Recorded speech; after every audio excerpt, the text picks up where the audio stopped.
Hey everyone. सो आज हम देखेंगे basically how you can just write down the algorithm.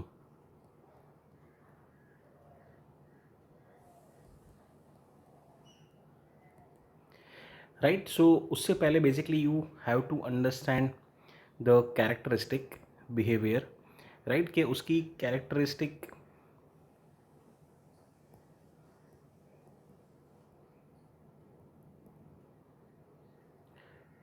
Characteristic क्या है, राइट। जैसे अगर मान लो मैं बोलूँ कि आपको एक कार डिज़ाइन करनी है, सो आप कार कैसे डिज़ाइन कर पाओगे। सो आपको जानना ज़रूरी है कि कार में मान लो जैसे फोर व्हील्स होते हैं, इतनी हाइट होती है, इतना वेट होता है, स्टेयरिंग जो है सो आगे ही आता है, राइट, ब्रेक जो है वो आगे ही आती है, एक्सीलेटर आगे ही आता है, पीछे नहीं आता, राइट। सो ये सारी उसकी हो जाती है characteristic to develop a car. और भी सारी होंगी, बट इस तरह से आपको समझना है। सो अब अल्गोरिदम भी ड्रॉ करने के लिए कुछ उसकी भी कैरेक्टरिस्टिक होती हैं that you need to understand कि क्या क्या चीज़ें यहाँ पे you have to follow. So पहला आपका हो जाता है point that is a clear and अनएम्बिग्यूअस।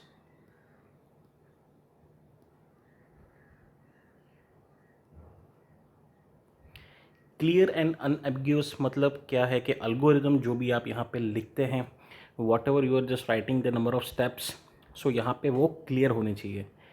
अब क्लियर मतलब कोई ये बोलेगा कि सर मैं कुछ लिखूँ ही नहीं तो वो क्लियर हो गया राइट, इस तरह से क्लियर नहीं। जो भी आप यहाँ पे स्टेप्स लिख रहे हैं वो एकदम क्लियरली होने चाहिए, जो आपको भी पता चले और सामने वालों को भी पता चले। इस सेंस में आपको क्लियरली लिखना है। मतलब ऐसा नहीं कि आपने क्या लिखा वही आपको नहीं पता, सो सामने वाले को तो कभी पता नहीं चल पाएगा, right. So in that sense you have to write each and every step clearly. Second, that is unambiguous, कि इस तरह से आपको स्टेप्स लिखना है कि जिसका एक ही मीनिंग हो, राइट। मतलब आप ऐसा स्टेटमेंट लिख देंगे कि जिसके दो मीनिंग हो जाए, ऐसा नहीं होना चाहिए। अगर एडिशन करनी है सो आप एडिशन लिखिए, मल्टीप्लिकेशन करनी है सो मल्टीप्लिकेशन ही लिखिए। अगर इस तरह से जैसे मान लो किसी ने ऐसे करके कुछ छोड़ दिया लिखते टाइम, अब ये एक एम्बिगुअस हो सकता है। इसको आप कभी बोलेंगे कि मैंने इसको एडिशन किया है, या फिर आप बोलेंगे नहीं नहीं ये तो मैंने मल्टीप्लिकेशन किया है, राइट। सो इस तरह से आपको नहीं करना है। This is a best example कि ये सिंबल ही आपको पता ना चले कि ये एडिशन का है या मल्टीप्लिकेशन का है। So you have to be very specific. Addition है सो आप क्लियरली यही लिखिए, मल्टीप्लिकेशन है सो आप क्लियरली यही लिखिए, राइट। सो इस तरह से चीज़ें अनएम्बिगुअस नहीं होनी चाहिए, एक ही चीज़ का एक ही मीनिंग यहाँ पे निकलना चाहिए। सेकेंड जो है तो वो आपका आ जाता है दैट इज़ अ इनपुट्स। सो जो हमने पहले भी देखा कि आपका जो भी प्रॉब्लम डेफिनेशन होती है, सो प्रॉब्लम डेफिनेशन में आप क्या क्या फाइंड आउट करते हैं यहाँ से, कि यहाँ पे इनपुट्स हम क्या क्या यूज़ करेंगे, राइट, प्रोसेसेस क्या क्या यहाँ पे होंगी, और यहाँ से हम क्या आउटपुट जो है वो जनरेट करेंगे, right. So the algorithm must be have well defined inputs. Properly आपको डिफाइन यहाँ पे करना पड़ेगा कि अगर यही इनपुट्स है, दो ही इनपुट्स है, तीन इनपुट्स है, चार इनपुट्स है, मेरे वेरिएबल इनपुट्स है या स्ट्रिंग एज ए इनपुट है, इस तरह से आपको यहाँ पे वेल डिफाइंड इनपुट्स लेने हैं। Next that is outputs. So output भी आपका क्लियर होना चाहिए कि जो आपकी प्रॉब्लम डेफिनेशन है, जो आपको प्रॉब्लम स्टेटमेंट में दिया है, अगर आपको एडिशन करना है सो आउटपुट में एडिशन ही आना चाहिए। अगर यहाँ पे मल्टीप्लिकेशन लिखा है सो आउटपुट आपका मल्टीप्लिकेशन का ही आना चाहिए। अगर यहाँ बोला है कि find out the number is even number और odd number, right, so output में नंबर जो है वो फाइंड होके आना चाहिए कि जो भी एंटर किया यूज़र ने वो आपका इवन है या ऑड है, राइट। जैसे 3 मान लो, so that is a odd number. अगर मैं बोलूँ 4 तो ये आपका इवन नंबर। या तो फिर बोले कि नंबर जो है वो प्लस होना चाहिए या नेगेटिव होना चाहिए। सो अगर मैं इनपुट एंटर करूँ -3, सो मेरा प्रोग्राम अल्गोरिदम ये सारी चीज़ मुझे देनी चाहिए कि this is a negative number, और मैं +3 करूँ सो यहाँ पे देना चाहिए this is a positive number. अगर मैं 0 एंटर करूँ सो ये मेरा 0 है, राइट। सो इस तरह से जो भी आप करेंगे सो आउटपुट भी आपका वेल डिफाइन होगा according to your problem statement. Next point आपका जो निकल के आता है that is a finiteness.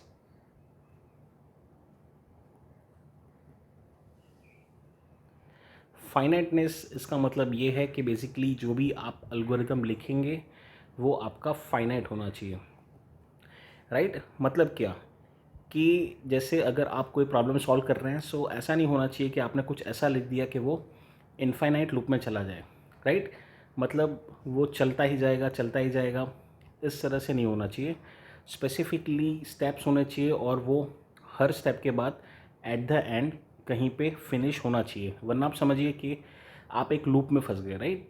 If you have seen the doctor strange movie so उसमें ये चीज़ थी कि लूप ही चलता गया, वापस आए वापस लूप चलता गया, वापस आए वापस लूप चलता गया, सो वो एक इनफाइनाइट लूप में चला गया।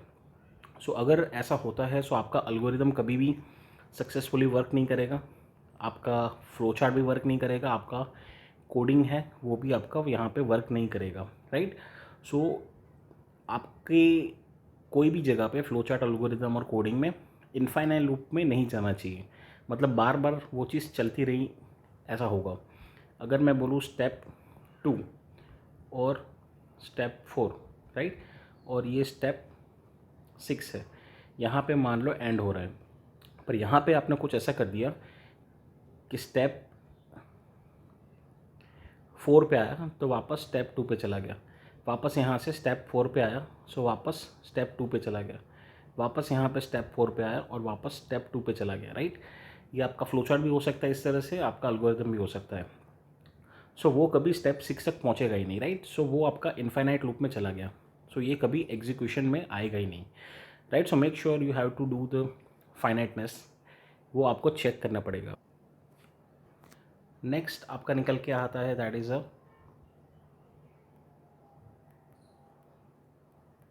Feasible, right? मतलब आपका एल्गोरिदम जो भी आप लिखेंगे वो सिंपल होना चाहिए,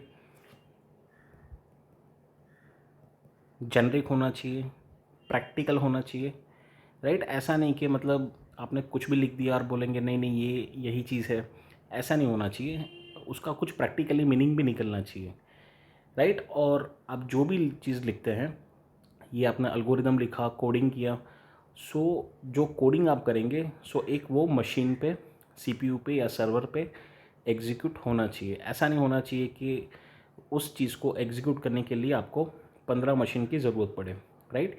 जो भी आपके पास लिमिटेड रिसोर्स है सो इस हिसाब से आपका कोडिंग जो है, जो प्रोग्राम जो है वो आपका एग्जीक्यूशन में आना चाहिए, राइट? मतलब in all the sense that should be feasible. Algorithm लिख रहे हैं तो भी फिजिबल होना चाहिए, अगर कोडिंग रन कर रहे हैं ऑन द मशीन सो वो भी आपका with limitation of the resources इस तरह से यहाँ पे होना चाहिए। Another point that is a language independent,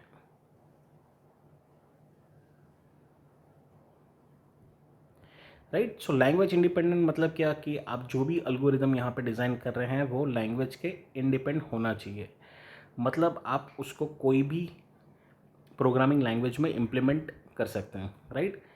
मतलब ये अगर मेरा अल्गोरिदम जो है ये मैंने लिखा जिसमें कुछ स्टेप्स हैं, सो ये मेरा पाइथन में भी चलना चाहिए, सी प्रोग्रामिंग में भी चलना चाहिए, जावा में भी चलना चाहिए, राइट? डॉट नेट में भी चलना चाहिए। सो इस तरह से अल्गोरिदम एक जेनरिक हो जाता है, फ्लो चार्ट भी एक आपका जेनरिक हो जाता है, सिंटैक्स और कुछ चीज़ें यहाँ पे according to the platform, programming platform आपकी चेंज होती जाएगी, बट मेक श्योर कि इस तरह से होना चाहिए कि जो आपका लैंग्वेज इंडिपेंडेंट हो।